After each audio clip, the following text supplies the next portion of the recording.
mega faggot. That sound indicates that we have started the 3T RPG podcasts. My name is Harrison Hunt, and with me is James Clark. Hello, good day. And of course, we got Sean Hunt. Alright, what's going on? The big... Right, if you are bored by the behind-the-scenes stuff, fast forward it a bit. But no, I'm not talking about that stuff just then. Right. I have crippling depression. If you can't tell, I've got my little sampler board out today, so you can expect laughs like that. You know what I mean? Yeah. James, if you could just give us one very hearty "fuck you bloody," and that will indicate that we're starting some behind-the-scenes chat because we need to tell the listeners what's going on. Okay. Fuck you bloody! So, when just fast forward until you hear that sound again, and you'll know. But basically, just wanted to tell everyone out there, Nick is no longer with us. Jobless. For reasons that we are not going to talk about. But artistic differences. Artistic, yeah. He wanted to take it in a strange new direction. He sort of wanted to go down the U2 kind of vibes. Like the rare sort of thing, you know what I mean? It's a bit bono, you know. So, he's not going to be on the podcast anymore. He might come back at some point, but we don't know. Basically, he moved away, and he can't actually keep this up, which he didn't know. No, not saying anything. But yeah, so that's it. For now, we're gonna have, by popular demand, Sean is joining the show. Yes. Sean, we've got a 3-strike method, right? Okay. If you do one thing wrong, that's 3 strikes and you're out. And you've already done 2 in the... I felt like if you're in the warm-up. In the setup, Sean bought headphones that had the far too short a lead. Yeah. He also turned up... You didn't even bring Monster Energies for us this time. I was very clear about that. I did ask you and you declined, like yesterday, innit? Yeah, but you asked him, but not me. Oh. Well, that was what I was referring to. Yeah. See, 2 strikes. Oh. That's 2 strikes. So if you do one more thing that annoys me in any way, even if it's not related to the podcast...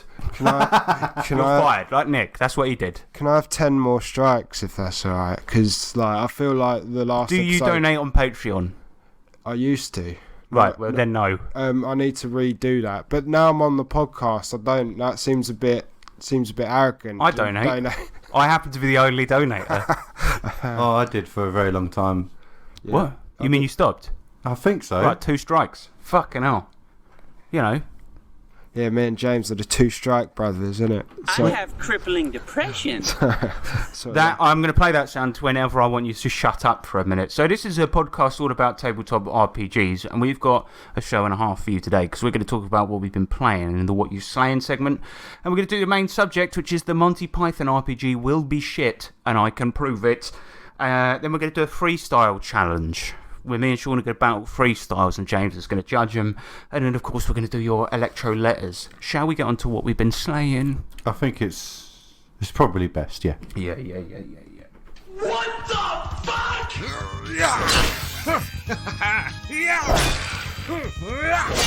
I have one of these. Oi, yeah? What you slaying? So, we've been playing Savage Pathfinder more and more. We've been playing this game for like 17 sessions, 16 sessions now. Yeah, about that. Yeah. It's a tasty boy. It is a tasty boy. We've been playing this. It's a mash-up between Savage Worlds and Pathfinder, and if you can believe such a thing, it's really good. I'd say it's actually it's like miles better than Pathfinder. Yeah, very much. They've all the creases that existed are completely gone in this version. So if you are a PF lover, then check this out. Yeah, good idea. Well, because I feel like it's got the simplicity and ease of use of Savage Worlds, but it still emulates the feel of Pathfinder. Yeah, it's got the brutality. Is much better. It's like high-level heroic epic shit. Oh, definitely. I mean, just to give an example, last game, right? So we've bought an airship, but it's more like an air caravan because that was all we could afford. Yeah. And we got attacked by rocks, and I don't mean Dwayne Johnson. That's a joke.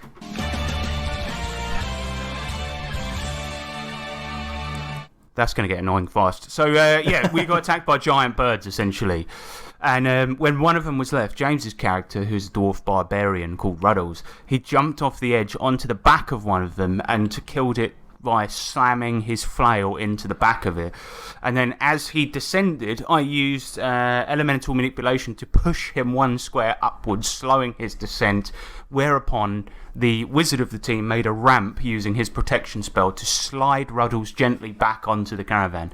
Although your athletics roll was so good you actually didn't need the slide, but it did save half of my swarm of frogs that I use as my pet. Well, I just said it was the last foe, and I thought, you know what, I've been steering the ship or the boat or however you want to call it, the caravan in the sky, and I was like, I'm going to do a daring act. And then Sean's like, right, you get a Benny if it pops off. I feel like you risked your life to such an extent where you deserve 2 bennies, but Sean is very stingy. No, well, I gave you 1 Benny, and then you get a Benny for winning like a tough battle anyway. So it's like you did in the end. You got 2 Bennies. That's yeah, fair. no, but I got 1 Benny for the thing. Because Sean dished out a Benny each you to... did risk Yeah, it. at the end of the JT battle, and he's like, Harrison. right, everyone gets a battle, everyone gets a battle, everyone gets a I Benny. was like, what? That kind of poo-poos what I just did, Sean. Yeah, and so then you were saying that and then his- he gave me another Benny, like, out of pity. Yeah, that's fair. But he no, was yeah. essentially saying that your cool move was equivalent to everyone else's average moves. No, well, I bang should out have of gave order. James 2 Strike Bennies. 3! Oh, no. Oh, he's out. Alright, But yeah, get so, get my hat and coat then. I have crippling Shut up. depression.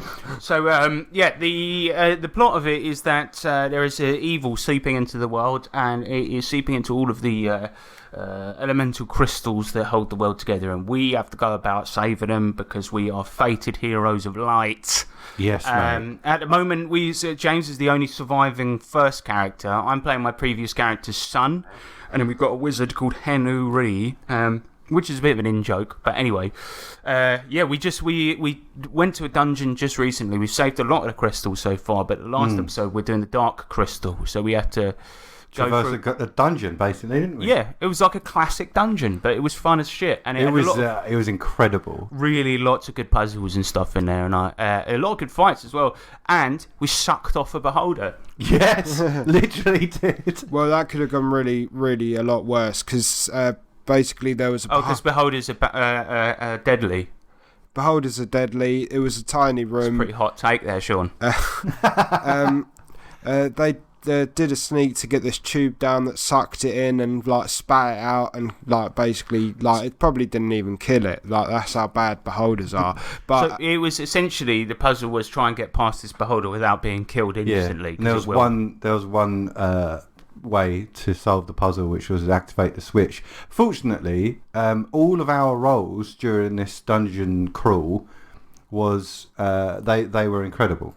They were absolutely amazing. Yours definitely. I don't think you failed a single roll all night. No, I've got a crit fail on the boating, which is why we That's had right. the really fierce battle that we dispatched in seconds. Yeah, because we were... It was funny, though, because like, the previous session, we fought... Sean was like, right, I'm rolling on the table for air encounters here. And we fought a bunch of air elementals and like 3 lessers, 1 greater. And as we were fighting them, Sean was like, yeah, that was one of the easiest ones from the list. And we almost died. Yeah. Definitely almost died. So when you crit failed and he's like then picking from the list of ones that were really hard, and he was like, right, there's 4 rocks. We were like, fuck yeah, no, we're gonna die. But then we actually smashed it. Yeah. But it was a combination of exploding dice, a bit of luck, great strategy, the fact that we have a cannon on the boat, the fact that we got a 4th party member now, who's called Baldur's Gay. right, his name is Alan Baldrick, but he's But he happens to be gay, and so we nicknamed him Baldur's Gay. No, his nickname is from his past. We did a flashback, remember? Yeah, I know, but we came up with it during the flashback. Oh, you see, yeah, sorry. Yeah, we did, yeah. Yeah, but you are right. It's his backstory. But he's Yeah, so technically not us, hey? Wink, wink. yeah, that was technically you then, Sean. You bloody homophone. ouch. Yeah. No, but it's okay because you are gay. And we love you for it. Should You shouldn't be any other way. You should call me Mister. What should I call you, Mister? No, but why are you gay though? You are gay. Yeah. No, you are gay. Classic. But yeah. Let's reference some other 10-year-old memes. Oh, I can't believe you've done this. triple. Oh yeah. Yeah. So I mean, there's nothing much more interesting. It was very, very fun to play. Obviously, because we're playing high level epic shit. The dungeon was very hard. We got down. It was 3 levels, and we did our own mapping and stuff. It was a lot of fun, but there's nothing that interesting to say about it, really. I think, it was your classic dungeon fare, because I wanted it to be, because I wanted to, mix it up, give it, Well, in fairness, you haven't really done anything that normal throughout this entire campaign, but even still, the dungeon itself was a lot of fun with a lot of really treacherous puzzles, including one that involves swimming down very, very far. Well, that's the one I was going to mention, because you had, 100-foot swim down, vertically down, and you had to get down and press a button at the bottom to release the water, so that the others could slide down. So you used your water skin to put a bit of air in you, and then when you're at the bottom, you used elemental manipulation to get a bubble and eat it like Sonic. yeah. I mean, that is a bit ridiculous, but then so is Pathfinder in general. It's a bit over the top. It's like mild elemental manipulation, and that is very much that. Yeah. So I mean, that spell is very good. It's quite funny, when we're playing, because it's Sean's campaign. There's so many sort of in references to video games and TV shows and animes, and then it only takes mostly Harrison notices them because obviously they're brothers, and it's really funny. He goes, "Oh yeah, so is this foe sort of look like this?" And then it's basically that, and then Sean's face lights up. The way Sean says it is everyone should know. There was one point where I remember somebody hit somebody, and in Sean's head he was thinking that's like a bit in Way of the Samurai 3, the PS2 game, when somebody gets hit, right? And all he did was just go and do a little gesture, and I was like, that's what you're trying, that's how you're going to communicate that. And actually, right, I've got another bloody bone to pick with you, because what happened when we got to level 3? So we got there, right? And obviously what you usually do is you describe the immediate surroundings. You go, right, this is what you see. What do you want to do? Sean just said, right, you get to level 3. Do you want to do any notice rolls? See what you see? And we were like, well, why don't you describe what's going on first? Sorry, our eyes shut. Well, yeah, you could have noticed the door to the west and the north. I should have probably said that, really, to be honest. Yeah. I mean, you wouldn't have not noticed unless your eyes were closed. Yeah, but at the time, yeah, it was very funny, and we were just like, what do we see? And Sean looked really embarrassed, like, oh yeah, I made a meme on our fucking Facebook group. It was the first thing you see when you enter level 3, and it was just pure white. Yeah, but anyway, it's very good. Savage Pathfinder, check it out if you haven't, because it is wicked. I'd say I prefer it to 5e, really, because I do too.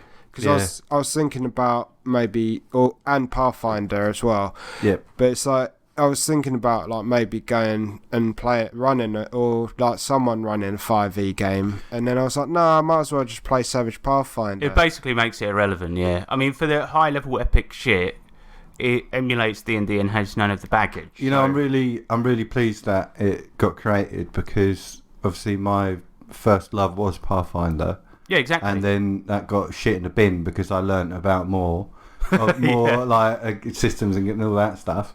But now it's reigniting it, and I think this is taking top place again. But it's now Savage Pathfinder. Yeah, because it's both our favourite things. Yeah. Classic fantasy, it's fucking Savage Worlds. Sorry, no, I was going to say, if you're a bit light on money, I'd just say get the core book, and then you can basically use the monsters from the main book. You can use Savage Worlds. You can use the monsters from Savage Worlds. There's also Savage Free Bestiary online, which is huge and quite expansive as well. You could use that. That's a good tip. It's a good tip. Yeah. However, the other books are quite good though. The other books are really good. One thing worth noting is that Savage Pathfinder is its own rule book in its entirety, so you don't need Savage Worlds Adventure. You don't. Yeah, if you don't own Savage Worlds at all, just grab the PF. Yes. Version. And also, if you just Google it, you can find some mega upload sites where somebody's kindly put it on there for free. Probably Shane Hensley, so it's all right to download. Yeah, you can peruse it and see whether or not you want to purchase it. You know, and by that we mean print it off at work. Yeah, using up their ink, their resources. If you don't have any money, I would say do that. But even if you do have money and you just don't want to pay. You know what you should do, right? think Contemplate buying it, but then give us the money instead for this tip. Yeah, exactly, and then print it off at work. No, but I want it to be a successful product. Actually, it already is. So It probably already go is. ahead. So, yeah, pirate it if you want. Although, legally, we can't say that we're advocating piracy, so don't do that. No, but when we say pirate, we just mean dress up. In, Which like, we dress pirate up as a clothes. pirate, go to your local store, buy it. Run like a wanker. I have Savage Pathfinder, please. What is a pirate's favourite letter?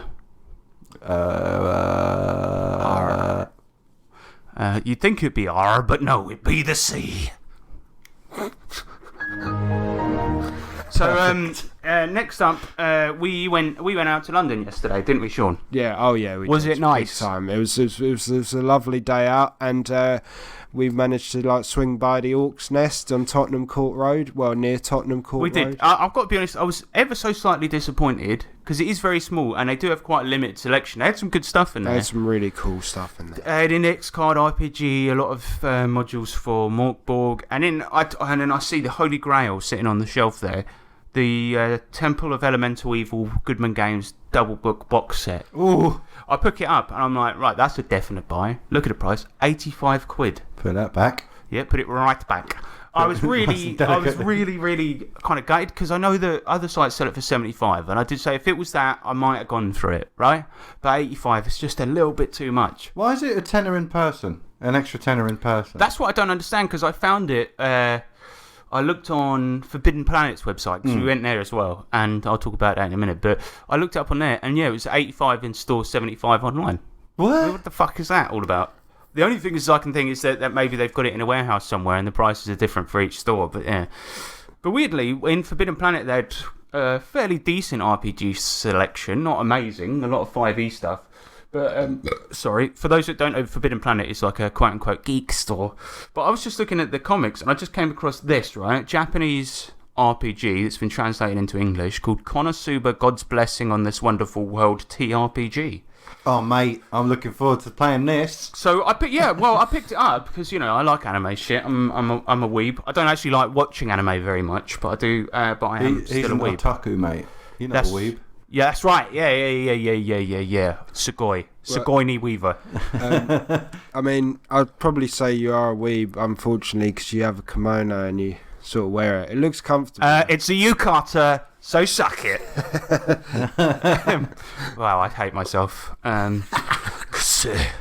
So this thing I bought it sight unseen because it was actually only £16. But the thing is, I didn't know what it was, but I just saw obscure Japanese RPG and I picked it up. It turns out it's based on an anime of the same name, Konosuba God's Blessing on This Wonderful World. And it is one of those animes where a bloke gets transported from Tokyo into a fantasy world. Nice. However, it was originally a visual novel as well. No, it wasn't. It was a light novel. But then... Was it? Yeah, it was. And anyway, so then that's it. You're fired. Oh. Damn it. But so I watched a bit of it last night, and it is sort of a deconstruction of that genre, like poking fun of it, basically. And the premise of it is that all worlds, including fictional ones, they do exist somewhere in a universe, right? So this guy gets hit by a tractor, dying in the shittest way possible. Tractor. Yeah, and actually, he's when he dies, he goes into this room, he's speaking to this god, and she takes the piss out of him because he died in such a shit way. Oh, good, okay. And he was trying to save this girl, but then the god speaks to him. She's like, no, she would have survived it, actually. It's a miracle that you died, but he died of shock because he thought it was a truck. It's fucking stupid. It's really okay. stupid. No, that's good. I like the fact that they've pandered to the silly death and stuff. Yeah, it's honestly, it is actually funny. It's very childish, but it is funny.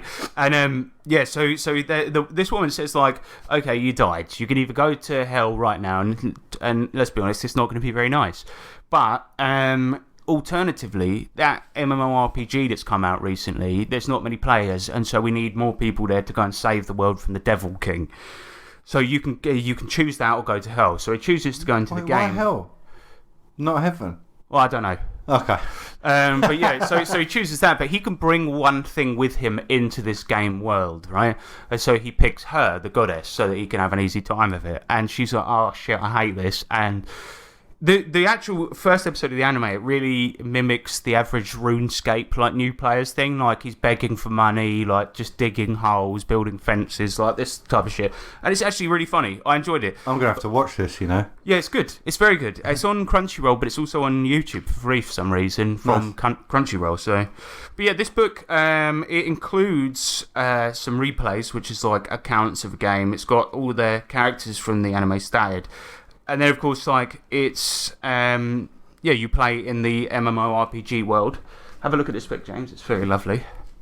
But yeah, it's cool. It's a nice setting. I think it's a good game for something less serious. I don't actually know the system yet. I've just had a flip through and watched the anime last night. But yeah, I watched the anime whilst drinking a can of Japanese whiskey highball, and I felt like the biggest weeb on the planet. No, man, that's wicked. Yeah, it was a good night. Yeah, it's cool. It was a good little find. It's quite nice. It seems like there's a lot of content in here. Yeah, it's quite thick. Yeah. But it's nice as well because it's a small sort of manga-sized book as well, which I like. I like it's got a quick start section and a big tip on how to read the character sheet. That's cool. It's quite nice. They've like put a little image and then numbered it and then tells you what. Oh, nice. What. Yeah. And there's probably like a starting adventure in there and stuff like that. It's got all sorts. It's good, man. It was a nice little find, and it was weird because it was just amongst a bunch of other products, like where they only had like one of each thing, and it was like. It wasn't even in the RPG section. No, it wasn't. So I'm well chuffed I found it. But yeah, I mean that was pretty good. It was nice. We didn't get to go to Leisure Games because it was too far away from where we went. But yeah, it's ages 13 and up. So I can't watch it. No, James is actually only 12. There you go. I'm gonna take a snap of it so I remember what to. Okay, what's this good radio? What? Oh, what? Excited about. No, that's cool. But yeah, that's pretty much it. Well, one thing to report from yesterday though is I think Sean is Jesse's favourite uncle. Oh, fuck off! He is. No, I'm joking. No, he's definitely real is. Blood.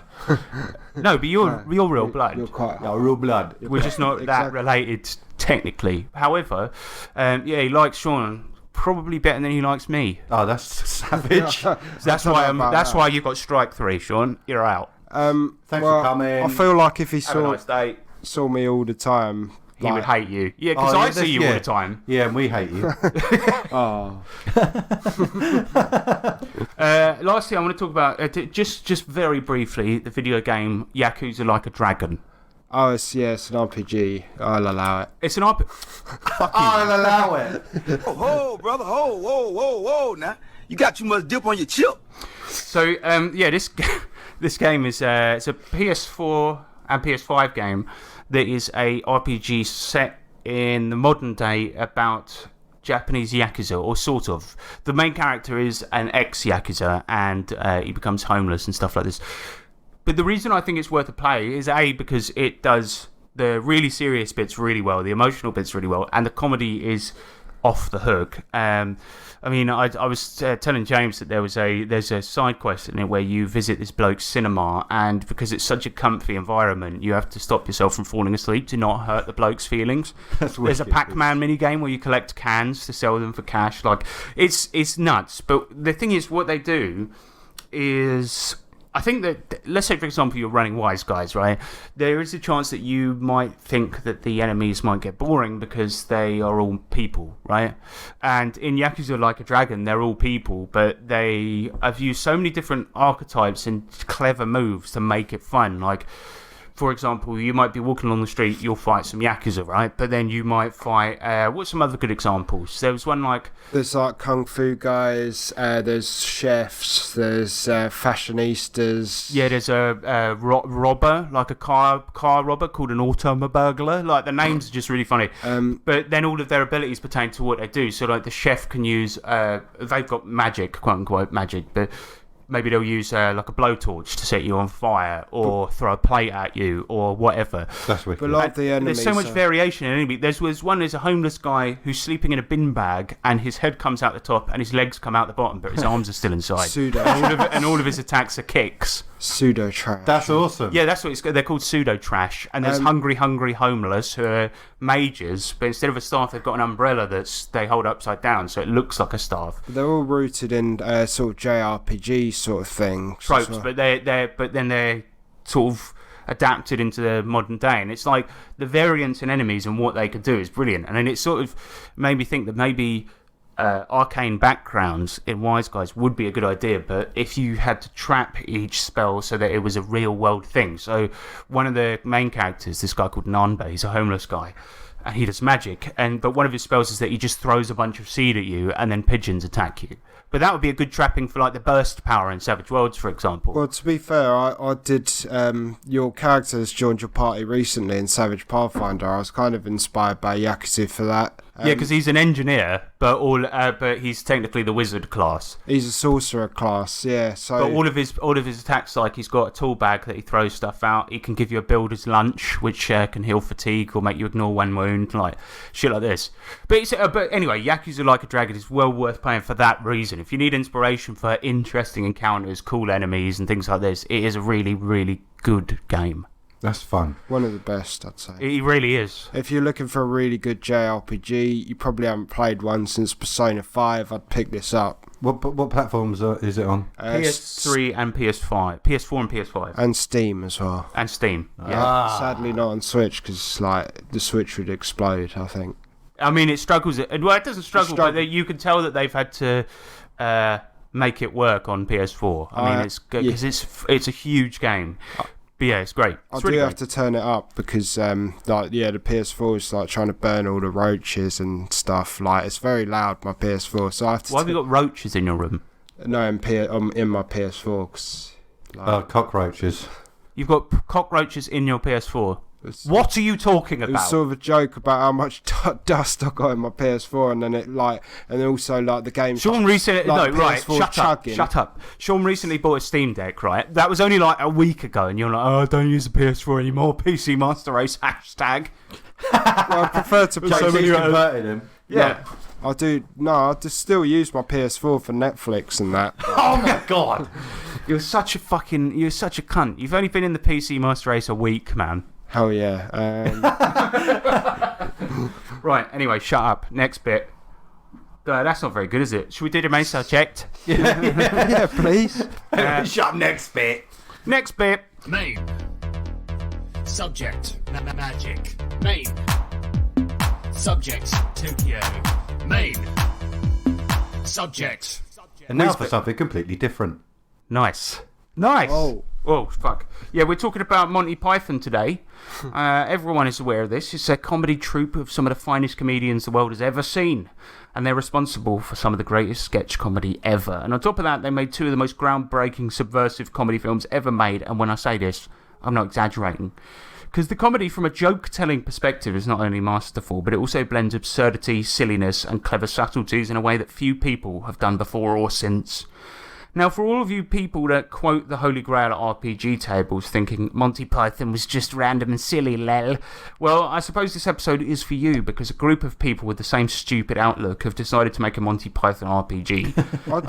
I was just doing a little intro there, Sean. Oh, sorry. No, that's all right. You carry on. No, I'd like for those people, I'd say that Monty Python, like those films were quite provocative at the time, innit? Oh yeah, I know. I did just say that. Oh, you did. Yeah. But that's all right. Keeping that in. Yep. And while the game isn't out, I can tell it's going to be shit, and not only that, I can prove it. To do this, however, we need to do a quick examination of the work of Monty Python comedy troupe. Because the American writers of the Monty Python RPG have misunderstood the source material in such a fundamental way that it should be obvious to anyone how shit this book is likely to be. Which apparently it isn't obvious, right? Because it got £1.5 million on Kickstarter. Yeah, it got funded in less than like 2 hours or an hour, and they wanted 200 grand, and they've got 1.5 mil, and it comes out in like 2 weeks still. Yeah, I mean, seriously though, anyone who donated to that, have a bit of fucking self-respect. I might donate because I have none. None what? Self-respect. Oh yeah, that's true. Yeah, same. It's like self-harm. Yeah. Yeah, but we shouldn't joke about that. No. So Monty Python, or as they are nicknamed, the Pythons, started in 1966 owing to a surreal comedy show called Do Not Adjust Your Set on British TV channel ITV. You see, this show featured future Pythons Michael Palin, Eric Idle and Terry Jones. John Cleese and his boy Graham Chapman were huge fans of the show, and around the same time it aired, Chapman and Cleese had been offered a TV deal for the BBC. But John Cleese expressed that he was reluctant to make a show with just Graham Chapman because he was apparently difficult to work with. And Cleese had worked with Michael Palin before on a show called How to Irritate People and really enjoyed working with him, so invited him to join the team. Now, Palin then suggested bringing Eric Idle on board and his writing partner, Terry Jones. And so all but one of the cast were assembled, and when Eric Idle suggested that they bring Terry Gilliam on to do the animated portions, John Cleese quickly agreed, having met Gilliam before. Of course, this cast of folks then went on to make the incredible Monty Python's Flying Circumcision. No? Circus. I think that was an autocorrect. Getting Which your hospital notes sort of mixed up there. Yeah, I did. Yeah, sometimes the papers they get mixed up. Anyway, this first aired in October 1969. Now, one of the main problems with the Pythons perceived with sketch comedies was that the way they were shot would lead to sketches with a strong idea that failed to really find a satisfying punchline. Because the sketch shows at the time would, build a set in the BBC studio or whatever, and they would film all the sketches that use that set in a row and pepper them throughout each episode. Now, that means the crew have a whole week of filming on that set and must get their money's worth. So if something isn't working, or the show or the sketch needs to be shortened or anything like that, it means everyone has wasted a lot of time. And this includes, hours of makeup, cost of the set, crew's valuable time, and so on. And that is really, right, why sketch comedies, the scenes go on for way too long, they're not very funny, they lack a punchline, all of this. So, usually the scenes are kind of drawn out. And Monty Python's Flying Circus, however, was shot all in order, right? Which is a pretty terrible way to make TV, inefficient, I should say.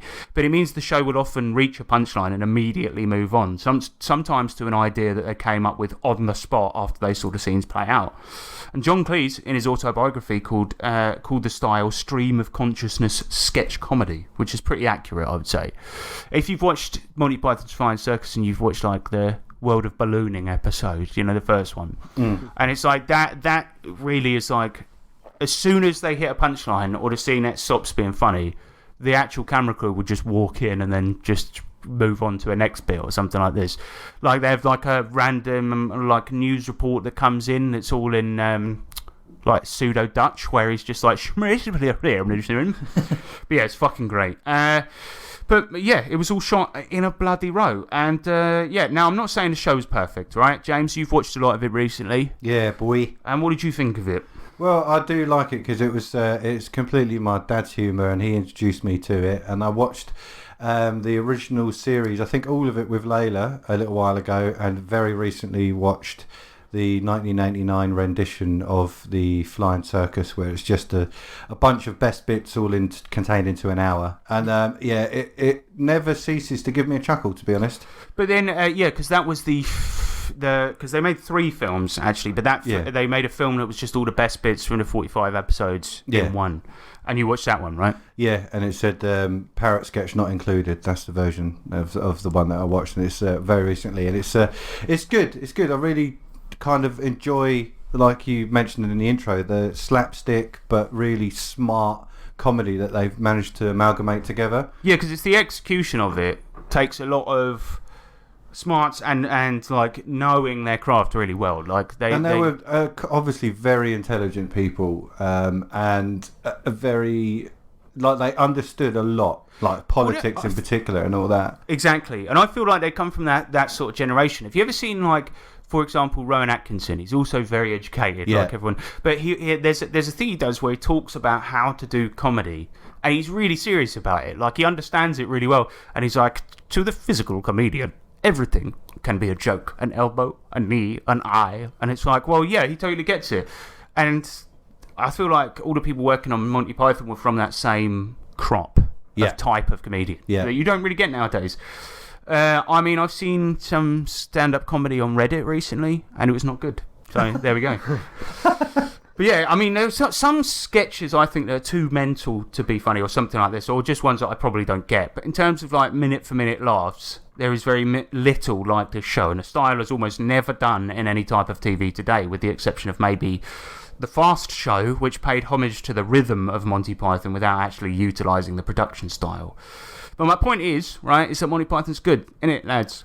Oh yeah. Well, 100%. I'd say it's like probably the godfather of modern comedy. It was a lot smarter than most things you get back then. I mean, I'd say like 90% of TV probably then was quite shit, but they came out with that.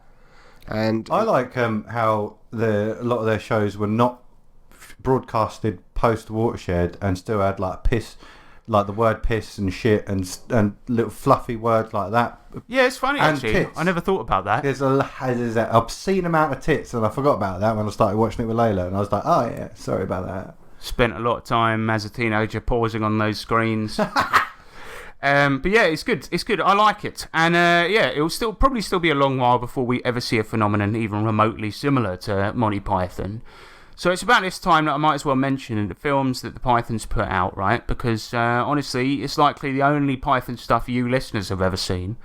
And the same can be said for the idiots writing the Monty Python RPG. And when I say Monty Python RPG, what I mean is an RPG made by a group of people who have massively misunderstood Monty Python's Holy Grail and tried to make an RPG out of it. why didn't they call it Did they actually just call it Monty Python RPG? No, It's a really long. It's got a really stupid long title that I can't remember, but I'll get to that. The title is, because I have it in front of me, is Monty Python's Curricular Medieval Reenactment Program. Oh, so yeah. Yeah, they've taken Holy Grail very literally, yeah, so they're idiots. As we all know, right, there's 45 episodes of the series Flying Circus, 2 films, 1 compilation film, 1 stage version of the film. But of course, the fuckwits at Exalted Funeral are only focusing on the modern day political satire of the Holy Grail, because cunts at every gaming table since the hobby began have been quoting that film in lieu of having an actual personality. Well, I thought. Damn nice. Thank you. I thought that fat neckbeard at the table was actually one of the Knights of Ni, though. Yeah, yeah, the Knights of Ni. It's funny in the film. Yeah. It's funny in the film, but seeing a fucking idiot and do you know what, right? That's the worst thing about Monty Python is nerds that quote it, right?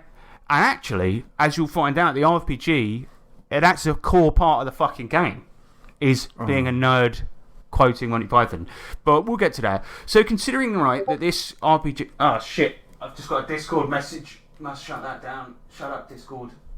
That's all staying in. It's all good stuff. But yeah, this complete waste of time has a Monty Python name on it, right? Now, let's have a show of hands. How many of the original comedy troupe do you think are involved in this? Fucking... Zero. Even in an overseeing manner. Oh. Well, I mean, Oh, yeah, James has actually shown Sorry, his hand. He's shown his hand. Sorry, I've zero. He's either done a 0 or a wanker sign. Sean, how many do you reckon? I reckon maybe John Cleese might have been involved. I mean, he's not got a lot on nowadays, has he? No, he's not. And even still, he wasn't involved. So, no, 0. And many of them are actually still alive, right? But none of them whatsoever are involved. The main writer of the RPG, Craig Schaffer, isn't even from the same fucking country as us.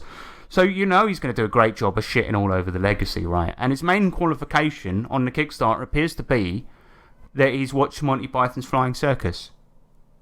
Now, I'm not being racist, right? But by the looks of it, all the people on this are foreigners, and mostly American. I'm not saying this means they can't do it justice simply because of where they're from, but we already know they've misunderstood the movie, and that's probably a contributing factor. Because Americans, you know, I like you. You're good people. But you don't really get irony, do you? No. What Sean was saying What about Frasier and Seinfeld? Yeah, but what about Frasier and Seinfeld has irony or sarcasm into it? Most of it. What are you talking about? What do you mean? Like, oh, Niles has shit himself again, or whatever. Oh, Niles has shit himself. Oh, Frasier, you got to sort it out. But the date's in 5 minutes. Oh, what are you going to do? Sounds like The Honeymooners. And then Niles is shitting all at the walls in the bathroom, and then the woman's like, okay, I can't wait to have sex, Frasier, but let's... And then Frasier's but I've like, got to go bang. to the toilet, and he's like, no! And then Frasier's like, bang, zoom, straight to the moon, or something like that, innit? Baby, I hear the blues calling to salad and scrambled eggs. Yeah, very ironic show. Very ironic. Very. Oh no, you'll shit yourself again! But that's about the sort of level of irony. So they do, in a way, sort of slightly get it, but not like us. No, they don't. Sean, They flat out don't. You know, I was just about to agree with your point about Monty Python being the godfathers of modern day comedy, but the godfathers of British. Yeah. Yeah, that's true. Yeah, Seinfeld really is the godfather. But you know who the real godfather is? The Godfather. From the film The Godfather. But yeah, anyway, these guys, they've misunderstood the book, right? It's and just in brackets here, it's set in the modern day and is about politicians who cling on to old ideas and traditions, but I'll come to that. I'll get back to it, right? And I don't know what I've written this for. Oh, and I can see just by taking a casual glance at the Kickstarter that the people behind this aren't funny either, which is troubling. And they're not funny whatsoever. They seem to think that inserting the word spam into every other sentence is amusing, and it isn't, right? And I know that explaining humour makes it not funny, but for the stupid twats working on this RPG, let me break down the spam sketch from Monty Python for you and why it was funny. It wasn't because they were repeating a word over and over again, but the point of the sketch, right, is that after World War II, the UK was struggling to rebuild its agriculture, and this meant that canned meat was very prevalent, and as it was during the war too, right? And as people have grown sick, as a result of this, people have grown sick and tired of it. So in the sketch, when the customer talks about hating spam and laments the fact that it's in just about every dish, it's because of that, right? And it's also worth noting that the foreign characters in the scene, you know, the Norwegian ones that appear to love spam, it's because unlike the English, they weren't sick of it. This is partially owed to the fact that Hormel, who makes spam, are American, and it was in a lot of American rations, and thus when they were posted overseas, then just those other countries started to pick it up, and that's why the Norwegian blokes love the spam, right? A good example of this is Hawaii, where it remains one of the most popular meat products to this day because of that very reason. But the Mongs over at Bloody Exalted Funeral, who are making this RPG, have reduced it's funny because repeated word. So to anyone working on the RPG, fuck you mum, suck your mum. I want to throw some rice at you. But yeah, they are brain dead art criminals, basically, is what I'm saying. And to anyone funding this, prepare to be disappointed. And I hope you learn not to do something so silly again. No. Oh, sorry. I may fund it now. Do not fund it. Don't crundfundle. Yeah, but people funded it because it's like a Monty Python RPG. They slapped the name on it. Those two, like that but title. But they wrote spam in it, Sean. Woo! Yeah, this is... Yeah. It's bad. It's bad. Can I say something? Can I say this is worse than 9/11? Wow! I had 2 coffees before I started this. I apologise. 2 coffees. No, I did not snort cocaine. Police, stop listening. But let's not jump to conclusions, right? Because a lot of detail is actually available on the Crundfundle page, the Kickstarter. So first up, as James mentioned, the name Monty Python's Curricular Medieval Reenactment Programme. Again, let me reiterate, Holy Grail are set during the modern day, but I'll save that for later. I'm teasing them with it. So according to the Kickstarter, the book contains the following, right? Here's the quote from the page. An original rules-like gaming system with spam, guidance on designing adventures with spam, ready-to-run quests, spam, and guiding designing one's own adventures, stretch goal upgrades, 4 quests for head of light entertainment, personalised, but so on and so on, and then it says spam, and then the last bullet point is spam again. That was so funny, actually, that I died. I'm a ghost. Well, I did misinterpret that part. I mean, it's the sketch when they're in the shop as well and they're ordering fucking food. Yeah. This ain't food, this is an RPG. That's right, it's not food. Fact. Spam.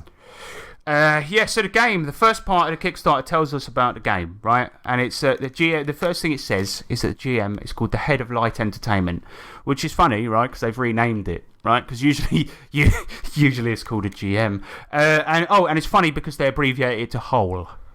Well, they in a lot of RPGs they try and rename it to different things. Yeah, but then in Vampire, for example, they call it a storyteller because the role of a GM is actually quite different. And actually, to be fair, there is one quite massive difference in this game as well. But I think they've really really fucked it, right? It's fucking stupid. Each session, right? So the whole, right, is or the head of light entertainment is almost exactly the same as the game master, but each session the whole can change, meaning that the GM has to take on a different personality for the game. So you're going to GM it in character for the whole thing, right? Nice. Now, if that sounds bad, just get fucking ready, right? Because the original sketch from episode 39 of Flying Circus is about the fictional Light Entertainment Awards, right? This is where they've got the reference from, and it's where the ashes of a dead celebrity gives out awards, and that is actually quite funny. In this game, however, you take on the persona, and you roll for it each time, because, you know, the head of Light Entertainment is constantly being fired or killed or whatever. And you have to take on the persona, say, for example, of Timmy Williams. Do you guys know that sketch? You know, the one that's like, he's annoyingly over-enthusiastic, and he's a motor-mouth interviewer that constantly, like, interrupts the people. It's very funny because of, like, TV back in the day, but I don't think Americans, unfortunately, would understand it. And, it's also ironic humour, so yeah. Yeah. And why there's a Light Entertainment Awards and stuff. And, exactly. So and this guy's from like episode 19, right? It's the part of the comedy of the sketch is that he's deeply annoying, right? And he's like the TV presenters of the time, but he's like Piers Morgan, isn't he? Yeah, very much so, actually. Yeah, Piers Morgan, but positive. Yeah. And so you have to roleplay the whole night as him, or maybe you roll differently, and you have to roleplay the whole night as a penguin. I mean, I'd rather not, considering that there'll be other characters that I also have to voice, and then remembering things and all that stuff, and then talking to you guys and being in character and treating the players like you're in character. Like, it's funny in the sketch when Eric Idle does it, right? But imagine cutting off your players all night during a session of gaming. No, I get a bit annoying. I mean, very annoying. Yeah. But I think it's stupid. It's not funny. It is annoying. And the gag would wear off after about 1 minute. And it's pathetic and lazy. It's a lazy attempt to make references to the show. Shit references, right?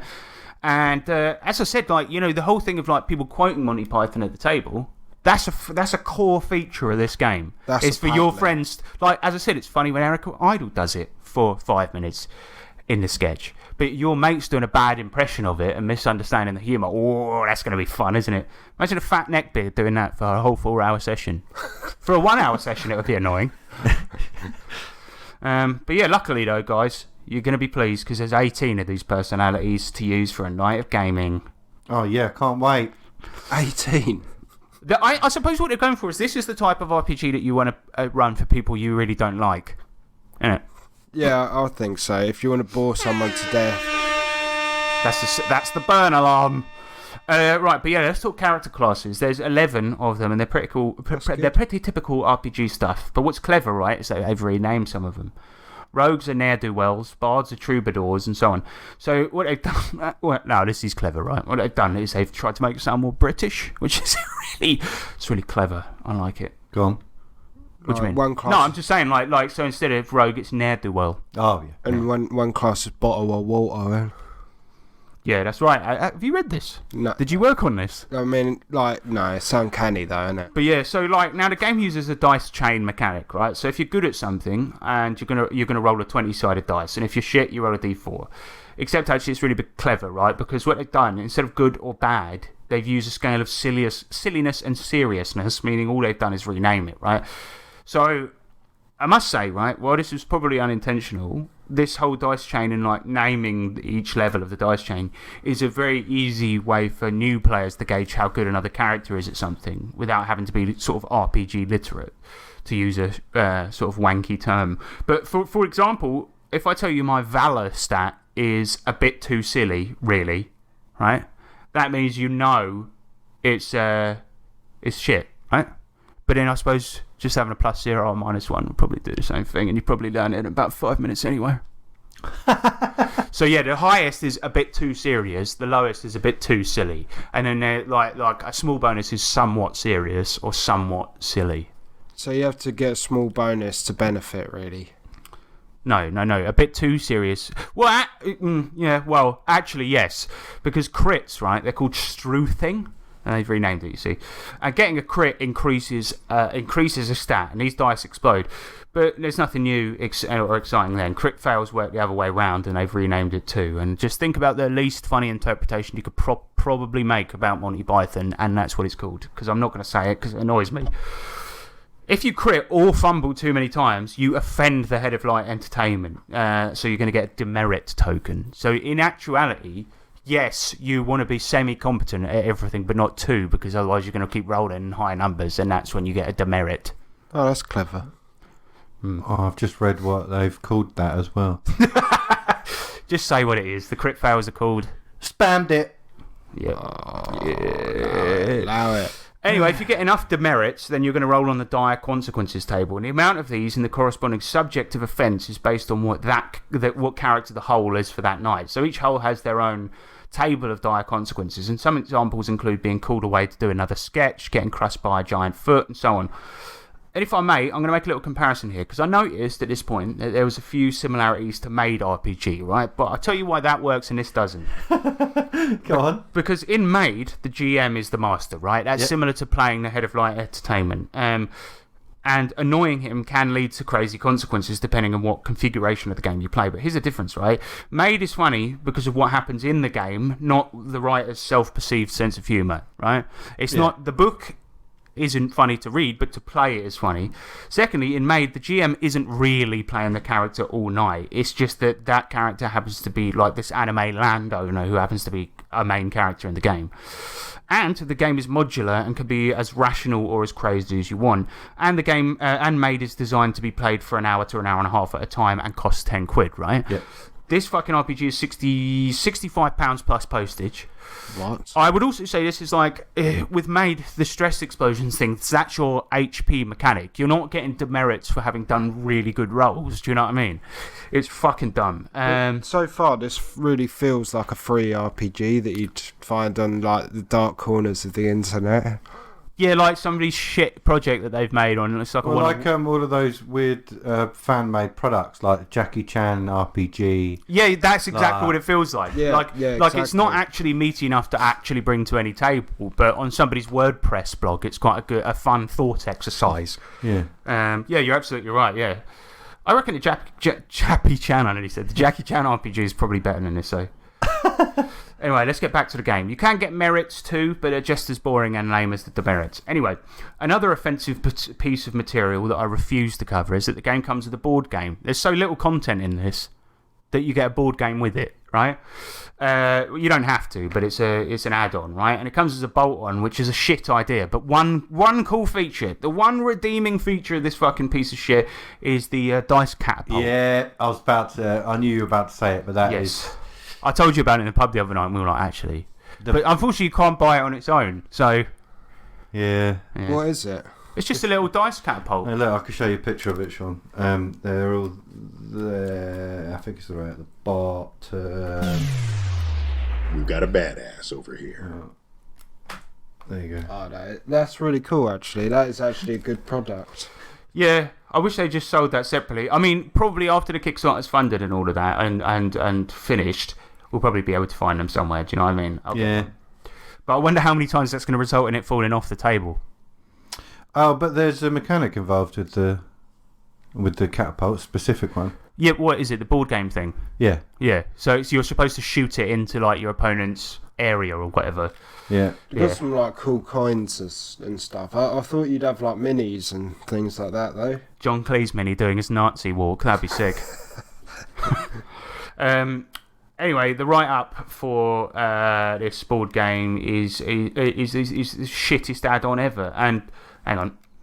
So yes, this is the shittest add-on ever, is the board game, and it is longer, right? The write-up for this bloody board game is longer than that of the RPG, so there we go. But that's enough info on the RPG, though. What can we all decipher from this, right? Well, it seems that the writers have treated it as a game about references to a TV show, and it also seems they aren't funny. And lastly, it demonstrates they've misunderstood the Holy Grail, the film that serves as this game's main inspiration. And also, it goes to show that they're not confident in the RPG product because they have to go, here's this extra shit. The thing that I don't understand is that they haven't actually explained more of the lore and what the gameplay is like. They've explained the mechanics only.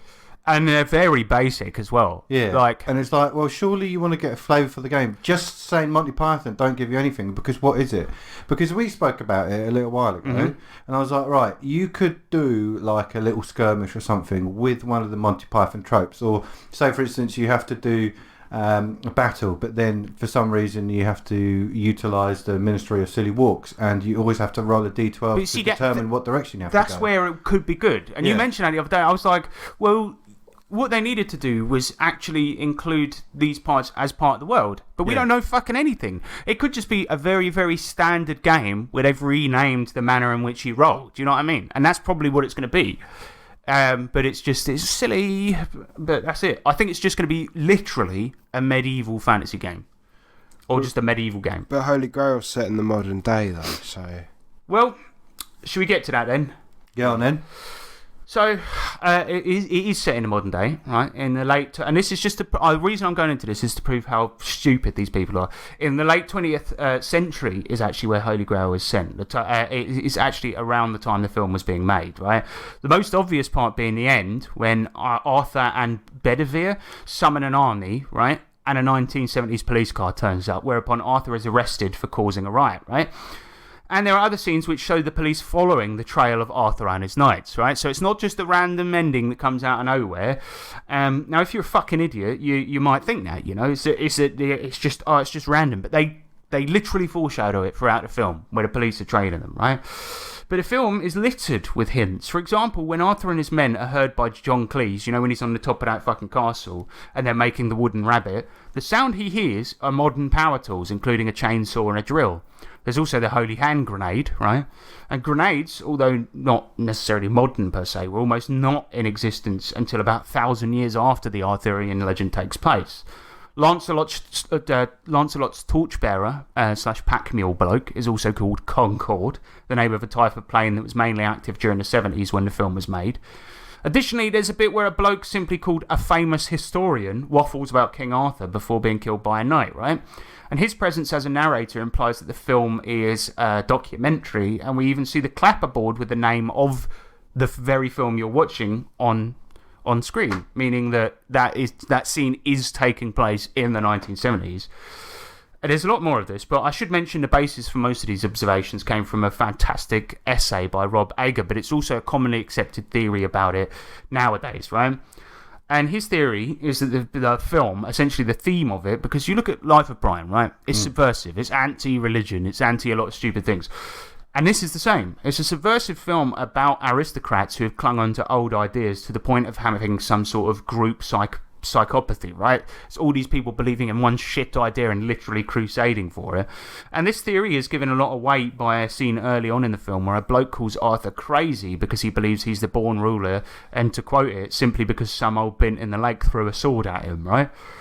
Now, there's far more to this theory, but now I've given you the basic points, right? It's not a medieval film. It's a satire of modern politicians and nobles, something which the Pythons did all the fucking time, right? They were very anti-authority, they're very anti-aristocrats, and if you really took the film completely literally, right, then you're probably some sort of idiot. And as are the people behind the Monty Python RPG. And with that, if you order it, you're even worse than they are. Nice. But yeah, so guys, what do you think? James, you still going to donate? Do you hate yourself that much? I do hate myself quite a lot. I think it'd be funny to get it and then review it when like physical version. Yeah, I mean, maybe we actually no, I really don't want to give them my money, but yeah, I think we should do that. How do we... maybe we do an episode later on that's like, I predicted it, give me money. Or something like that. Like, if we can get one for free that someone's like do you think they're going to give us a free one after this? No, but if like someone like throws it over their shoulder because it's so shit, then we can like grab it from the bins and that. Okay, that's very specific. I mean, a lot of things are going to have to line up to make that happen, really, aren't they? Unfortunately. But yeah, so James, your thoughts? Well, like I just mentioned, I do think that they've misunderstood the point in an RPG because they haven't given you a flavour as to what you fucking do in it. They've just given you the mechanics. And it's just like, just mentioning Monty Python doesn't give you an inkling because they are not just one note. They had a very, very, very diverse amount of, sketches and everything that they portrayed within them. Like it was mad. Some of it, even the films, there's like different types of joke throughout them, right? Yeah. I mean, it's like it ranges from silly, like with Biggest Dickus, but then there's also like the first man to get stoned, where it's like a play on words and it's fucking funny. Yeah. But so Sean, your thoughts? I just wanted to sort of add to what James was saying as well, but add my own thing. Monty Python isn't a universe; it's those people that make it, innit? And it's really stupid. And the actual mechanics, having to succeed a slight bit, things like that. The forced humour, we're wacky. I mean, I like a bit of wacky humour, but Monty Python isn't all about wacky humour, and it's forced. It's not all about it, but it does have quite a lot. It's like that forced humour, that sort of kind of forced humour you get from something like Grandma's World or something like that. Well, it's very, very difficult to write a silly game and for it to be silly. But Andy Hop did. Well, yeah, but that's because he's really dedicated, and it's completely. But the fresh. writing in the book is funny, but it also uses the mechanics and the world to be funny as it's happening. It's not like here's this concept that's so funny. But the thing is, we played 2 sessions or 3 sessions of Lowlife, right? And that remains funny because of the setting and the weirdness and the things that happen, right? But also at the same time, there's a lot of situations where it's very, very serious, but it's just in a funny context because there's loads of stuff happening. We've established, I think on this podcast a few times and definitely in our table discussions, that most of the time, if you want to run a game that's funny, you say it's serious because funny will come out of what the situations that happen. And you can choose the level of humour that you want instead of because you can just push something to be a little bit more silly, give it a silly name, or give it a little silly scenario. You hit on a good point because the thing is, you don't need comedy mechanics to make a comedy game.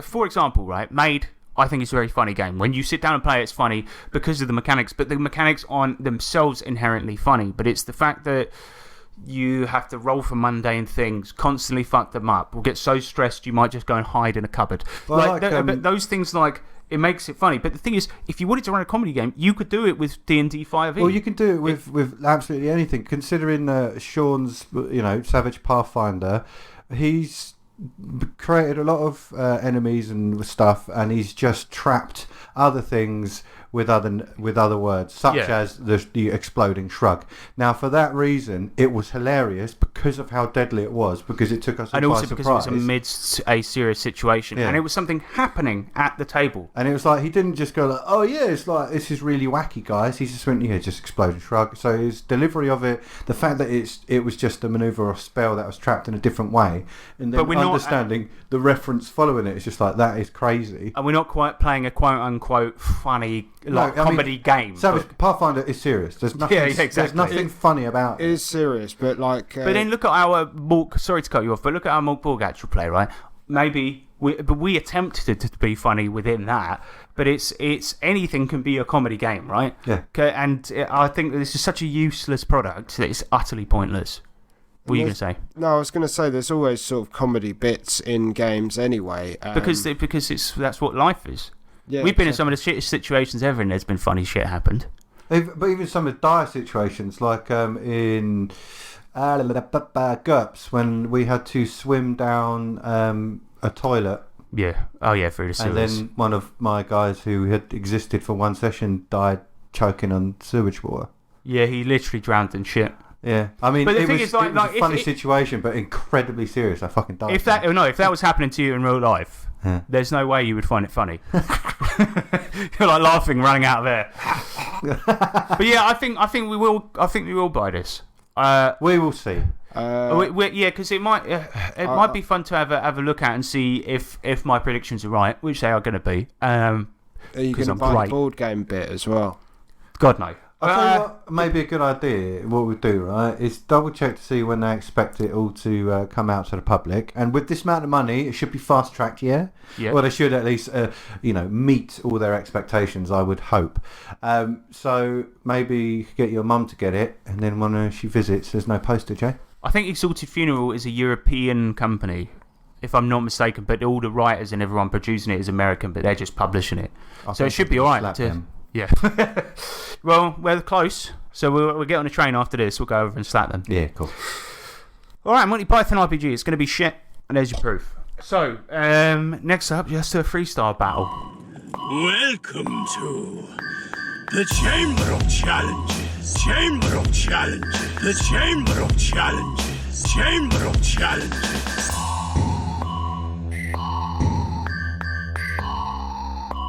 The Chamber of Challenges. I'll just explain. We've done the freestyle segment on the podcast before when it was an episode that's just me and Sean, and it was so bad we had to cut it out. This time we're back in the Chamber of Challenges because what we're going to do is, the rule is, you're going to do a freestyle. It has to be the first take that is going on the podcast. If you flub, just recover, move on. And it's definitely going in, even if it's shit. No. Even if it's a bad rap done by two white blokes from Surrey. I don't think I've got my freestyle hat on. So sorry in advance, Harrison. This is going to say tenor or black. What are you flipping? Okay, black. Oh, it landed on a tenor. That's Sean, you're up first. Oh, how convenient. No, Sean's choice. Checking, like, you're cool, man. Who goes first? Right. It's my choice. I'll choose myself then. Alright.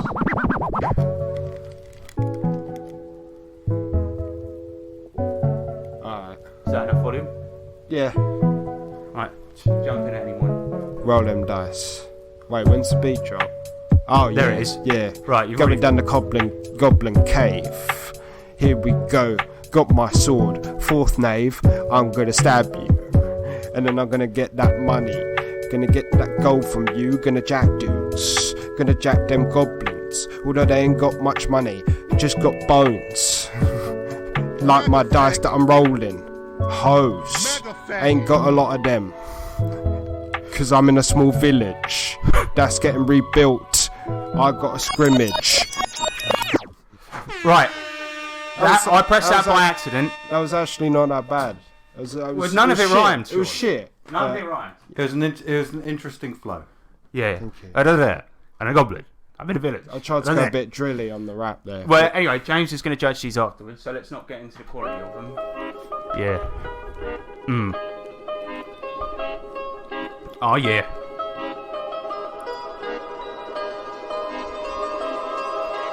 When I rap, I get all the girls, cause I'm hanging out in Konosuba, God's blessing on this wonderful world. Yeah. Sean, I heard your bars and I ain't phased. Spending all day in the Barrow maze. That's right, I was in NYC playing DCC, then some MCC. You're a different RPG like Lowlife, G. Yeah. And I eat loads of bread.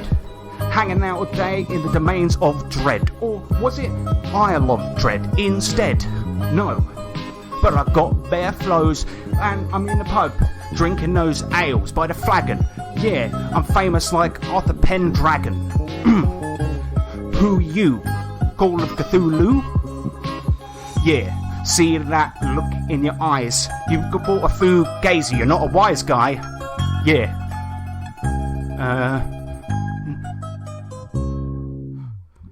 And I'm Solomon. Like Cain. Wait, how come you get like this? You're gonna run like a shadow. I've got like Shane. 20 seconds. 20 seconds. What do you reckon?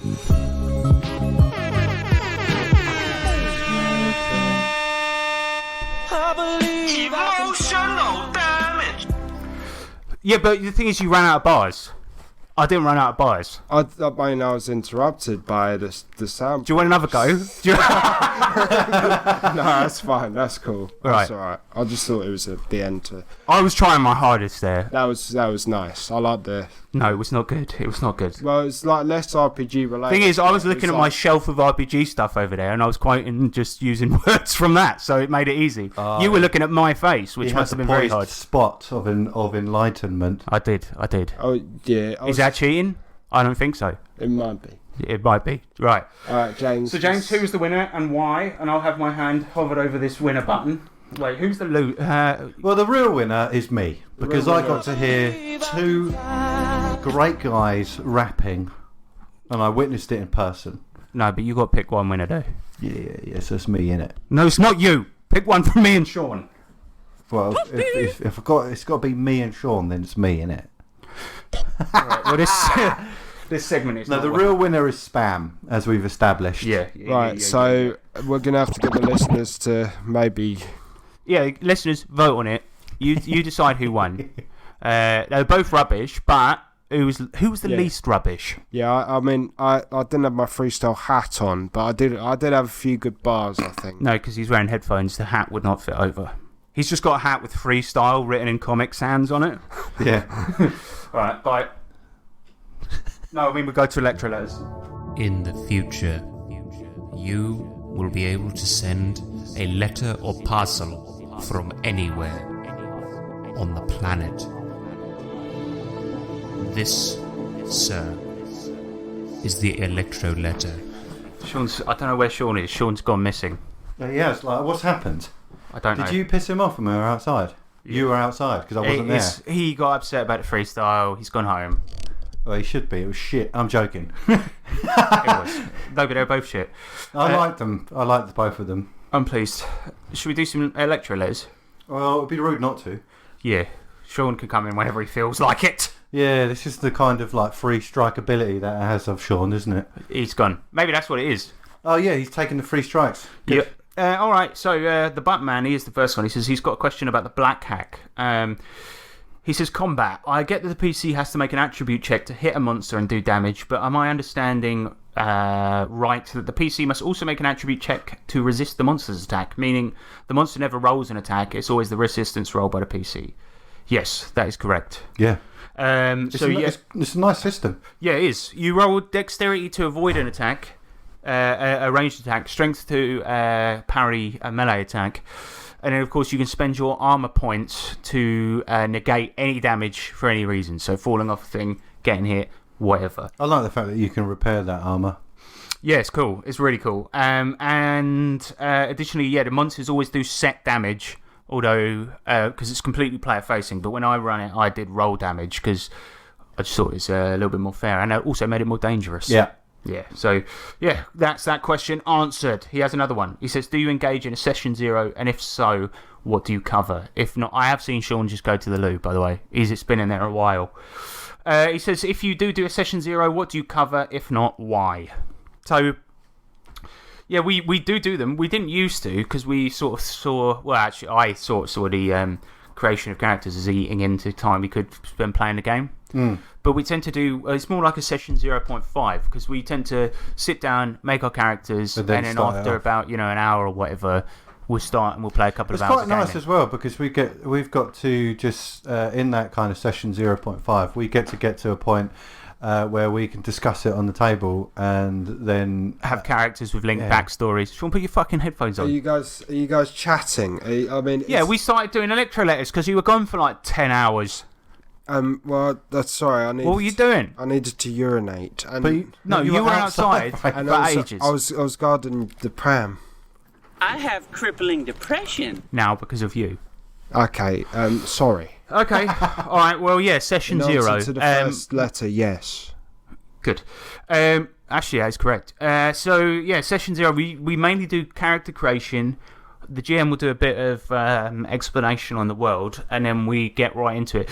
I'd also say one thing that is worth doing, and not in a bloody SJW way, but telling the players your intention for the game. So, for example, we might go over and say, okay, this is serious. Obviously, funny shit's going to happen, but for this, you have to take your characters 100% seriously. Yeah. And so on. But also, it might be this is a comedy game. So with 5e, for example, when I did it, was sort of like... the guys own a zoo and there's a lot of red tape and it's very based on modern politics in sort of a comedy way. That I sort of just get that out of the way so the players know when they're creating their characters, and that's about it really. To be fair, you should drop that in a bit with character creation just to get sort of the flavour of what people are going to create and stuff. But sometimes the players might ignore you, like in Mutant Hero Beast, when you're like, no pun characters. I keep seeing shit like every day where I come up with like another one. But yeah, it's good. It's like good. Quacky Chan and stuff like that. That was James's, great, and that was his stroke of genius. What is it? Chris Ducker, Quacky Chan, and there was another one as well, but I forget what it was. But yeah, it was good. But then also, as in terms of flavour of the game, well, you want to say to people, yeah, create characters in these sort of ways, but then you can also lead players into the sort of mood of the game in session 0. Really get the sort of atmosphere going, and then yeah, it's quite good. I agree. It's very handy to do that. I would say that. Yeah, I know. I've forgotten what I was going to say. So, well, the backstory section of Session 0 is the main focus. Main focus, and it's the most rewarding as well. Absolutely. Owen the Cuck Magician, he says, does it annoy you when a question goes on too long when you're expecting it to be succinct and to the point, thus wasting everyone's time, and you could have been thinking about something important instead of you're reading out this nuttest question which has now reached the point that you can't even remember what the hell he was going on about the first bloody place, and then to top it all off, it ends out of nowhere before it comes to the end of the...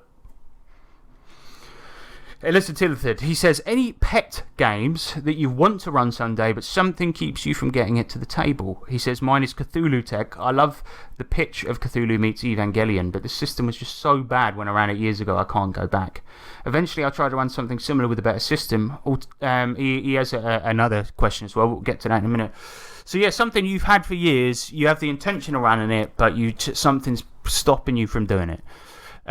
I've had American Survival Guide for a long time, and I think a big reason I haven't run it is because really I'd like to run MCC before I run that one. And there's somewhat similar flavours, although not really, but yeah, I think that's sort of the reason. I've had it for so long, never fucking run it, and that's the reason. But maybe you don't want to run it. Sometimes you got to gear yourself into running stuff. There is some stuff that you're gonna... I mean, like, to be honest, we had Savage Worlds ruined for us the first time, but like, luckily we went back. But sometimes you got those RPG books on your shelf, and it's sort of bothering you a bit, and maybe that's gonna, There's like one tiny little niggle. I said niggle that will that means you're not bringing it to the table. And sometimes that's for the best, really. Sometimes you got to not let that stuff bother you and just run the stuff that you want to run, really. Definitely. I mean, some things are a no-brainer, though, aren't they? But it's like the D&D game. When I pitched it, everyone was like, yeah, that sounds fucking sick. But it's the thing, it's quite funny, because you're our main GM, H, and you have been for our whole RPG career. And he's right, though, Sean. Sean's giving me a look. He is right. He's the main GM. It's changed a little bit, but to like pound out for pound, of the whole career, Harrison's run the most games and consistently has, and he's run the most diverse set. But now it's more like sort of balanced now, isn't it? Well, if you look at the whole history of it, it's still unbalanced. And it always will be. Because that's what I'm getting at. So my point was surrounding that, before you got butt hurt, was the fact that because of your massive eclectic collection, most of the time, or a few times, it's quite fun, because you'd be like, oh yeah, this is just coming, we're going to play that next. I think we're going to play that next. It's usually the one I really want to run next is the one I've most recently got into. Because you wanted to do like a Power Rangers RPG for a bit, like as a bit part. Yeah, it never came around. But like that would be fun. That would be really good. But it's good to have the ability to know that you could pick up a rando, play it for like between 1 and 4 sessions, or because I've done campaigns where like we've sat down, the game's all right, but it's not quite scratching the itch, and then we just move on. But like Troika's a good example. I like the game. In fact, I like it a lot. But it was like it just wasn't right at that time, and then we move on. I think it was hard for everyone to focus on the enormity and the scale of it, because there's so much going on in it. It's just like, right, you really need. This has to be a table game. Yeah, table game, and all players to be able to be fully invested in it. Because if everyone's got life going on, sometimes you want a game that doesn't require just a killing massive shit. amount of thought. Absolutely. In fairness, we always try and go for a different flavour for each sort of game as well, and you're going for MCC next time, but all I can think about is running different games of Savage Pathfinder. What characters you're gonna create Sean said this the other day, actually yesterday, we were waiting for the train, she was like, I guess I'm the fantasy guy now, and I'm like, what are you talking about, you bitch? I love fantasy. Yeah, you do understand that more like me and Harrison is our favourite. Oh no, yeah. So I'm down with that, but I like running fantasy quite a lot, Sean. It is mine too, but then I suppose you were the fantasy guy before. Also, James. Sean always said, but Sean's always a guy. You're as a guy of something though. It's like back in the day when the only RPG book you had was Call of Cthulhu, and you didn't want to spend any of your money on anything else because otherwise it would eat into your weed fund and that. That's a joke. He's never smoked weed. He does garden them though. So yeah. It was only ran Call of Cthulhu, and you wrangled that to within an inch of its life. And I remember when I said to you, there is an open system that uses the Chaosium system called what is it? It's not basic role playing, is it? Is it? Yeah, basic role playing. Right, and you were just like, oh yeah, 30 quid's a bit much, but and then it was like, so at that time, like when you tried to run a fantasy game in Call of Cthulhu, and like you had to, you really wrangled it. To be fair, like I've sort of realised though that there are probably a few key books that I really, to be honest, yeah, there's a few key books that I really would spend 40 odd quid on. Savage Pathfinder being one of them, but I didn't have to. Thank you, CJ. That is the gift that keeps on giving. It is, yeah, but that's the thing. You get a lot of use out of the same book, and that is good. It is pretty. We like the familiarity. It's just that I am impatient. I always pick a different game for each campaign I'm running. I very rarely use the same thing twice, with the exception of Savage Worlds. But then I used Solomon Kane and Wise Guys. So yeah. But yeah, he says he follows up. Alternatively, any games your table refuses to play because of one reason or another, and that's Fatal. Yeah, well, I don't think there's any table that wants to play that. Genesis. I'll tell you what. So Harrison had a good experience. I had a bad experience of that. Genesis. Yeah. Yeah, because I play. I'll try not to name any names, but we played a game that was just very slow, very plodding. The guy didn't really know the system, and then later on that day, I played in a game while James was playing something else, and it was amazing because it was the guy just knew straight off the bat. Genesis is a hard game to run, and I would say that in our group, we don't really have anything that everyone's like, no, I refuse to play that. But at the end of the day, there are certain things that are probably never going to get brought to the table, even if we appreciate that they're good. And Genesis is one of those. It's fun to play, but I don't think any of us can be bothered with the fucking hassle of learning how to play it, because it's almost like a different language entirely. Monty Python RPG. Another good choice.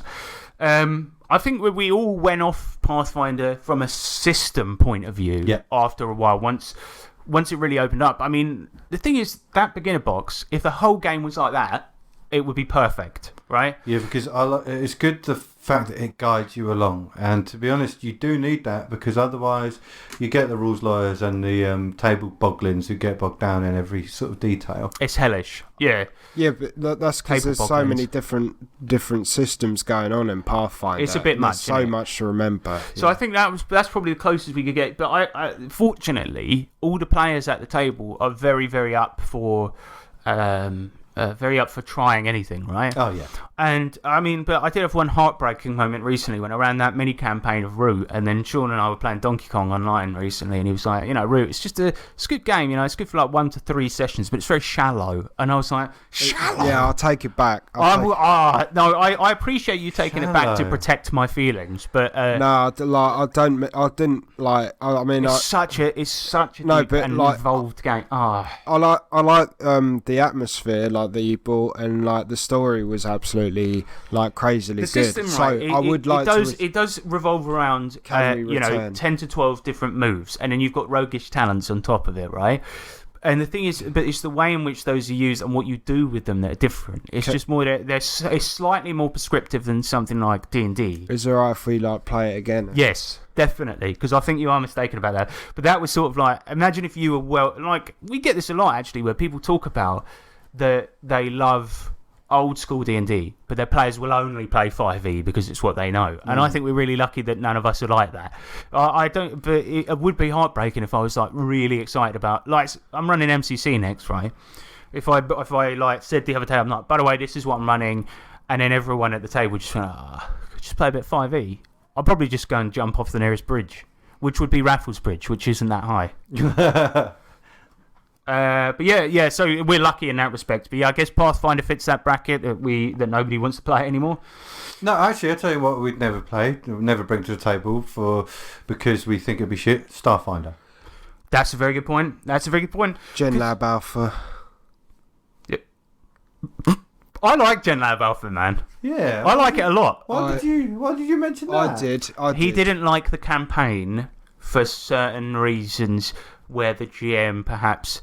It was out of the book. Actually, yeah. No. It's okay, right. Let's just talk about it, right? We know that Nick doesn't listen to this, and he has admitted to all this stuff before, right? I'm not going to say anything because we liked the campaign. Yeah. But the trouble was, during it, Nick was in a very busy period of his life, right? And he knows this. I'm not saying anything offensive. He was in a very busy period of his life, and because he was running the pre-written module straight from the book, it meant that when the game night would encroach, he would have to then read and plan the session from the book. If he was doing it from his brain, he could probably get it done using a few short notes in about half an hour. The thing is, he's got the brain for it.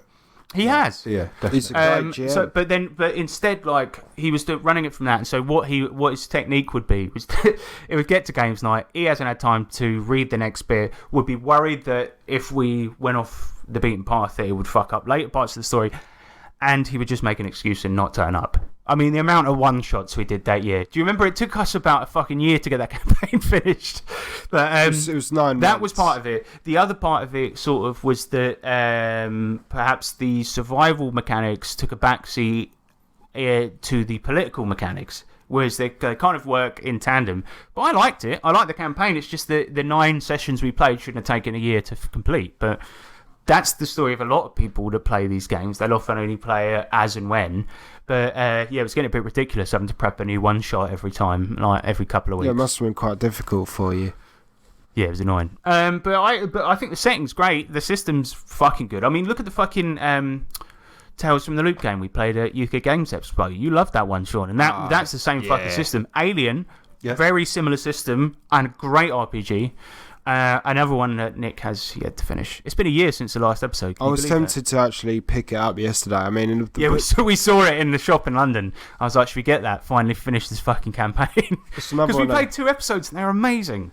I mean, it was £45. Again, I probably would run it once and then not ever run it. Run a campaign. Why don't you just do what Harrison's done? If it's sat on your shelf for too long, you'd be like, all right, come on, let's be serious. I'm going to sell it. Yeah, that's what I do. I mean, it's difficult to sell RPG books, I feel, but... I feel... do you know what it is? Like, what it is that, yeah, I will get one campaign out of something and maybe move on, or I might reference it and things like this. And what it is like, the way my wife puts it, she's terrible in terms of this stuff, because her whole opinion is, if you really want it, you should have it. And she would, and like, I will refuse, but she won't mind taking out of our joint savings to buy something that I want. And I think that's really nice of her. But she says to me yesterday, I was like, I saw Temple of Elemental Evil, but it was £85. And I'm like, I really wanted to get it. But she was like, do you think you would play it 10 times? And I was like, well, yeah, if I was running the campaign, of course I would. And then she's like, so would you pay, £8.50 a time to play it? Is it that good? And I was like, well, yeah, it probably is. And so she kind of tells me like that. So Alien, if you did buy it for £45 and you ran 10 sessions of it, that's only £4.50 a session. Yeah. That's pretty good.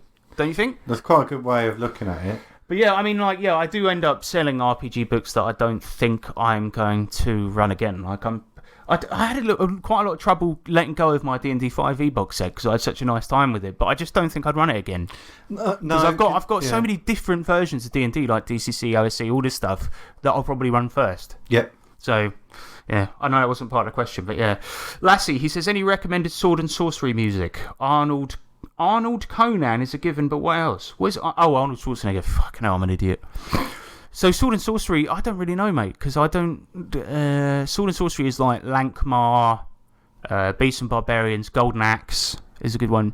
Oh, actually, the Golden Axe music. Golden Axe music. Especially 3. Yeah, Golden Axe 3. Shovel Knight. Shovel Knight is a very good choice. That would be good. We usually just key in terms into a YouTube and then find a playlist or Some countries Something probably like that. because like for example, when I was running something, I can't remember what it was, but I was looking for music and I just typed in Gamma World OST, right? Yeah. Obviously, it doesn't have its own soundtrack, but some guy for his game has made a playlist on YouTube, and then it tends to throw up semi-appropriate music. I would also recommend the game. There's a video game called Sword and Sorcery EP that was supposed to be an album of music that you play, and it has a game attached to it. That's really good. It's out there and it's a bit weird, but I feel like that's probably fitting with sword and sorcery shit because it's like fantasy that doesn't take itself too seriously. You got like Skyrim and Oblivion and things like that. Like the classic PC RPGs are always. Those are more high fantasy than they are sword and sorcery, but the music I feel is very. Maybe the God of War soundtrack as well. Yeah, definitely. Yeah. All right, moving on. Answered. Next, Bargle the Infamous. He says, do you foresee another split off when 5e moves to 6e, just like Pathfinder split off when 3e moved to 4e? Wait, is it actually moving to 6e? Sort of. 5.5. Well, they're calling it D&D 1. What's that fucking noise? What? Yeah. That was me tutting. Oh. So they're calling it D&D 1. Technically, it's still compatible with your 5e books, but it really is 5.5, where you could download a sheet which will tell you all of the rules changes, and then you just use it with your 5e box set. But nobody does that, do they? Because they did that with Savage Worlds Deluxe to Adventure Edition. Yeah. But no, I don't.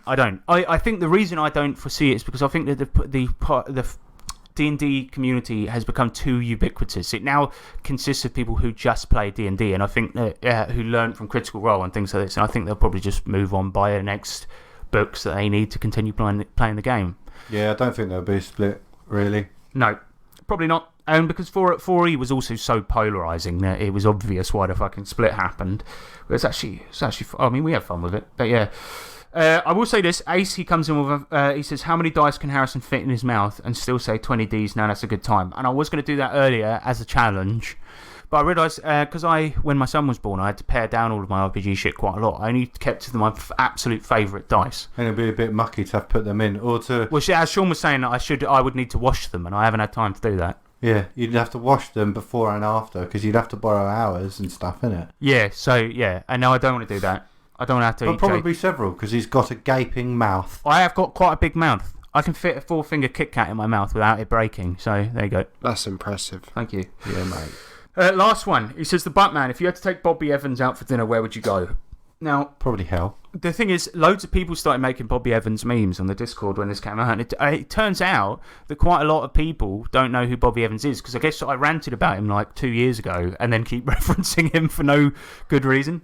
But Bobby Evans, he was a guy that made really, really bad Savage Worlds content. Was he the one that made the plane one and got angry at you? No, the guy that made the plane one, I forget his name, but he actually was quite a good sport in the end and changed it based on our feedback. So, no, Bobby Evans, he did a YouTube show where he demonstrated how to use the core rulebook of Savage Worlds to make whatever meme content was. Like, so when Mandalorian came out, right, you know what he's going to do is he's going to make a Mandalorian video. How to play Mandalorian in Savage Worlds, like trying to get the clickbait. He even called... he had a live stream show that was an actual play, and he called it like... rolling criticals or something like this, just to try and like leech off the success of Critical Role. He also, in a lot of his videos, he wanted to have some sort of backdrop, right? So he would just tape things to his wall, and he taped the outer packaging for the East Texas University maps on his wall. So he just had packaging taped to his wall, which is deeply strange. He made a Kickstarter whereupon he wanted to teach Savage Worlds with the use of puppets for some reason that failed, the logo for which looked like it said Savage Swirlds, and he got a lot of shit for it for a long time.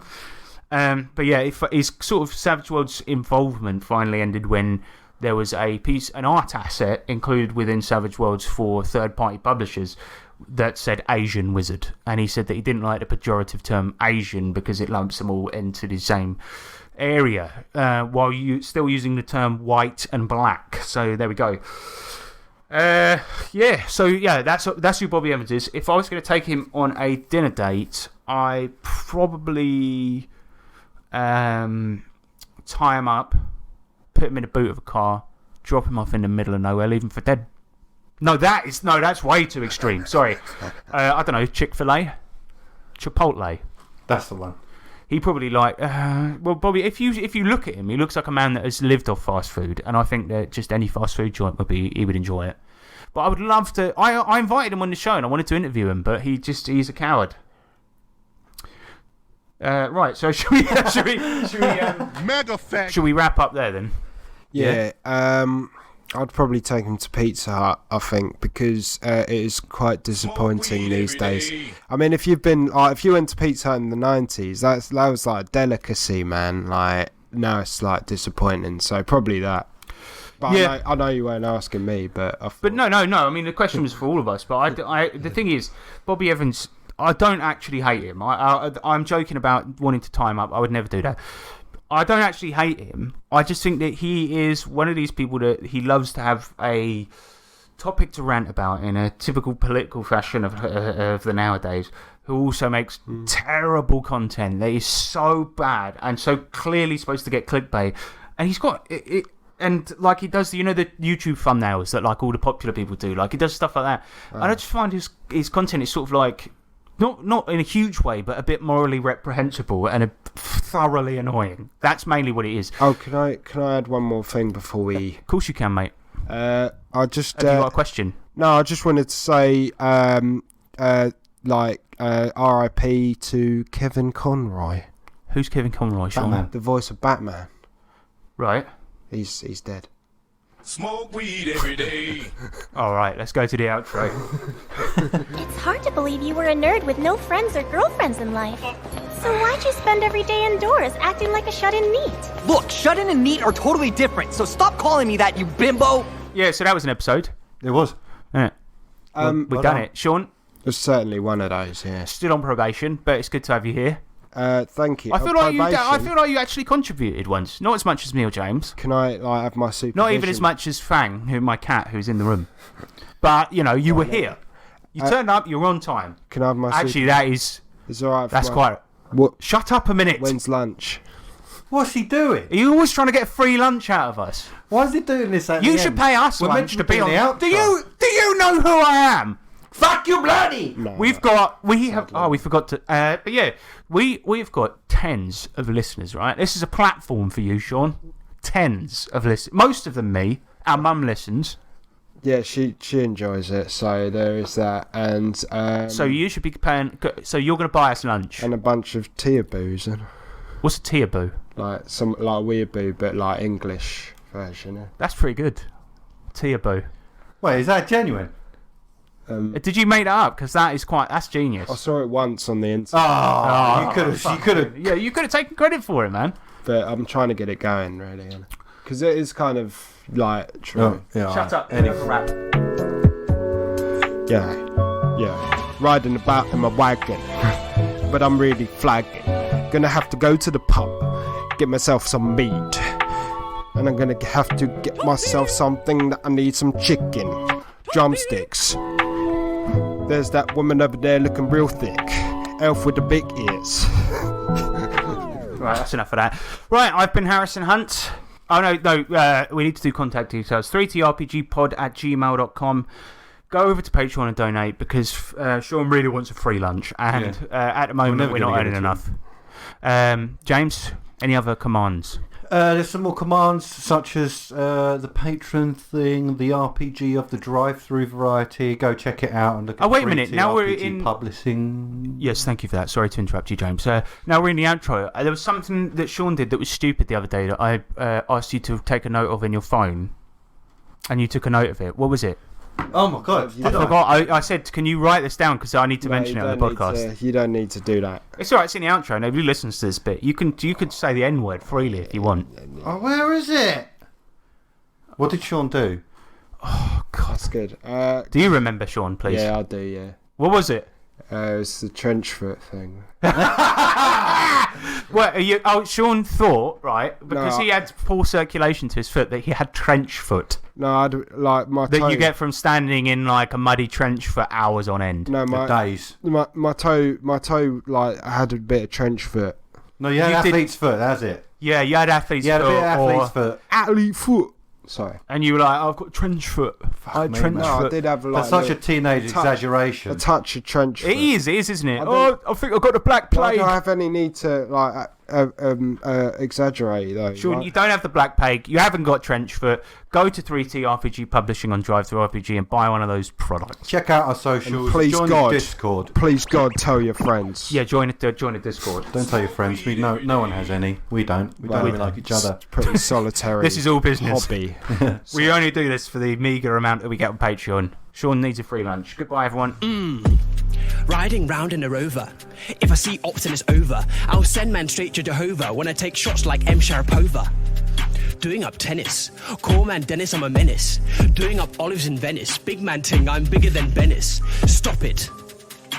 Otherwise, unknown P might bash man's head straight down like a boppet. So make like a Frodo and hop it. Your girl is 4'4" and got bare hair on her toes like a hobbit. If I see her in the club, then I'm doing up AJ the way that I weave and bob it. And I'm not from Homerton, not from Hackney, so I never go east, cause Bear Man tries spot P like acne. I'm from Surrey, where me and the man them always go.